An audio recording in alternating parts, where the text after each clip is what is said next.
I am Carmen Reddy. I currently work as a co-host at East Coast Radio on The Breakfast Show from 6 to 9 a.m. Monday to Friday. But I'm also a journalist, and I spent a few years on television working in sports TV as well. So I'm kind of a jack of all trades, one would say. So I've done both, and I love it, yeah.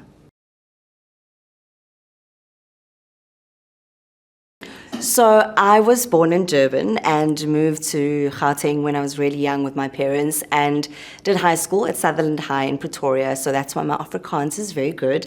And then I went to the University of Pretoria and I studied undergrad in journalism, and then I did an honours in journalism. But at the same time, I worked at our community campus radio station, where I worked on radio, which was my first. The radio bug bit me then.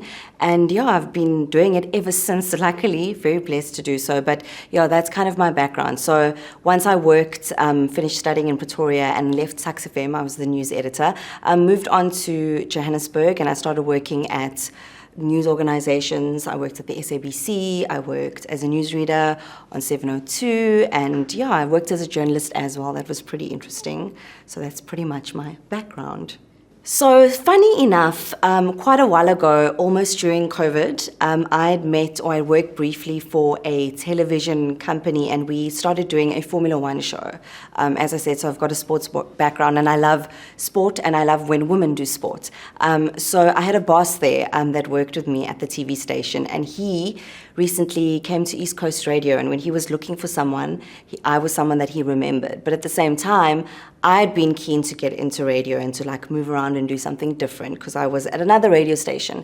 And yeah, I approached him as well, so it was perfect timing. We both kind of wanted the same thing at the same time, and it was a big move for me to move to Durban, because my entire life and my fiance, my family, everybody's kind of now back in Joburg, even though I've got lots of family here. But yeah, it was a tough decision, but here I am, almost 2 years later in KZN, and I'm loving it.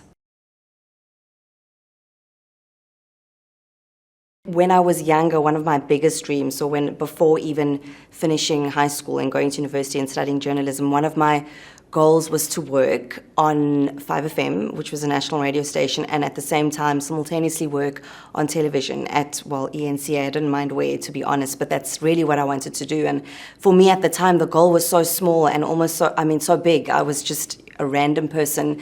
Back then, everybody wanted to work on radio and TV. It was a saturated industry with so many factors against me, and I just couldn't believe that I would do it. And when I'd been doing it and when I'd achieved it and done it, it was insane to think that I could do that and that I did it. And when you kind of do it, then you look to something else and you look to something bigger and more, and it's definitely some things I've thought about. I'd love to work with an international company in terms of broadcasting one day, eventually, in some form, as a South African representative or in some way. I think that would be great for me in my career. I think one of my big dreams now is to do something for women in our industry, but just generally girls and young women in South Africa. I think they're so forgotten. I think there's such a gap. Things like period poverty shouldn't be happening in 2024 in our time. So I think I've got new and different goals. I think I might not have a big business and be an entrepreneur and have lots of money to make my financial resources go further, but I do have a voice. And I think I know and I would like to share important topics from using my platform and my voice. And I would like to also I definitely do want to start. It's still a dream, but I would like to start a business. I'd like to do a passion project that I'm passionate about. It's toilet paper, don't ask. But yes, it's something that I want to do and branch into, and I think it'll be a fun project for me, and hopefully I do get to do it.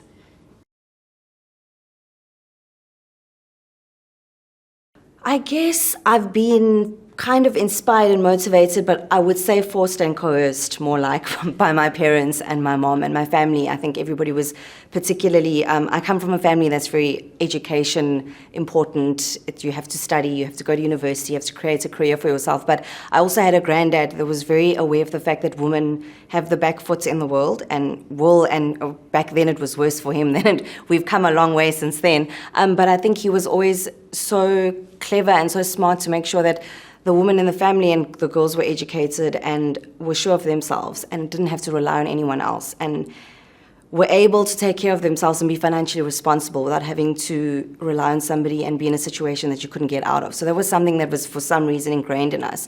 And you don't get it as a child because you're like, whatever, that doesn't make sense. But when you're older and you see the stats and you look at women worldwide and how they suffer, it makes sense. So I love that we were forced and we were taught that, like, you might be a girl, but you're as equal as a man and you can do absolutely anything you want. I'd like to make more of an impact one day, and I think part of getting to making my impact is what I'm doing now. And I think now how we make an impact, and I'll be honest, I think what we do is important in terms of not only are we meant to be a source of escape or entertainment for people in their cars in the morning or just generally in life, I think we also provide a source of a friendship, and we have a relationship with our listeners and we love them, and we know that without them we wouldn't be us. But I think at the same time it's important to also recognize that. So I think my impact now is that every day we get to do something important for the listener, whether it's educational, whether it's something talking about people's health and diabetes, or doing what we do in a fun way, bringing across information and education without people even knowing it is important. And I think the impact we have hopefully will be seen in the long term, because we try and do things that help our community and bring a voice to people that don't necessarily would get a voice. And also you kind of have to filter through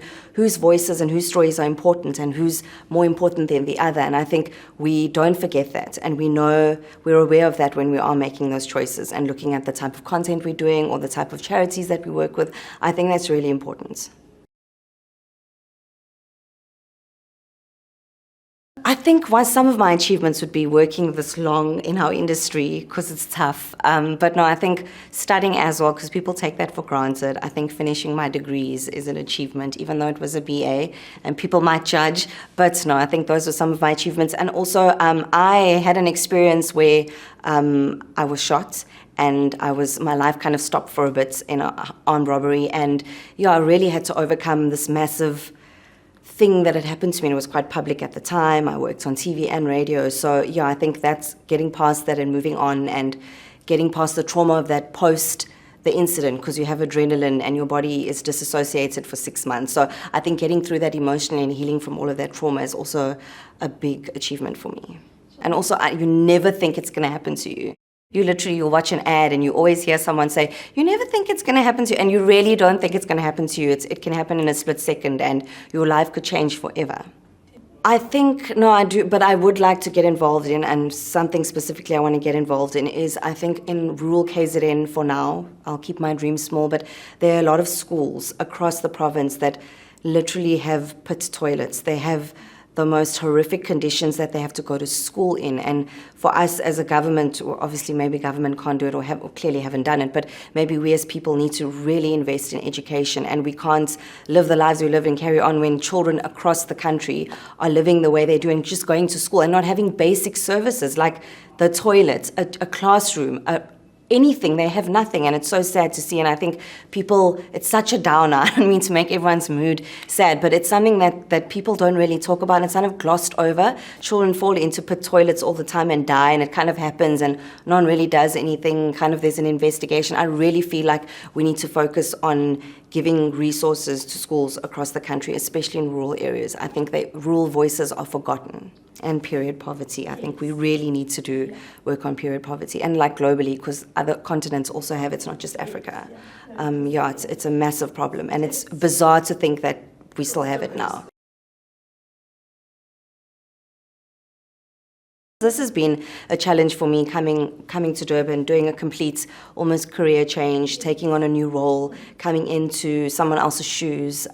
It's really been a challenge. It's been difficult because I didn't come in as a new person on a new show. I came in almost to replace someone. So it was tough in the beginning because I was just doing a job. So that was something. And also I'm in a new town, I'm in a new space. I don't know anyone here. I've got to make friends. I'm completely alone. So I've left my partner behind and we're doing a long distance thing. So that's also a challenge, I think, that we slightly trying to overcome. It's really tough, but those are some of the things I think that I'm dealing with at the moment. But yeah, well, I learned that, I guess, by getting here and realizing that, I didn't die. I could take care of myself and I survived, and I did it alone for sure. I think that's only realized afterwards, but definitely an achievement that I see now, that I managed to survive on my own alone for quite a while, yeah.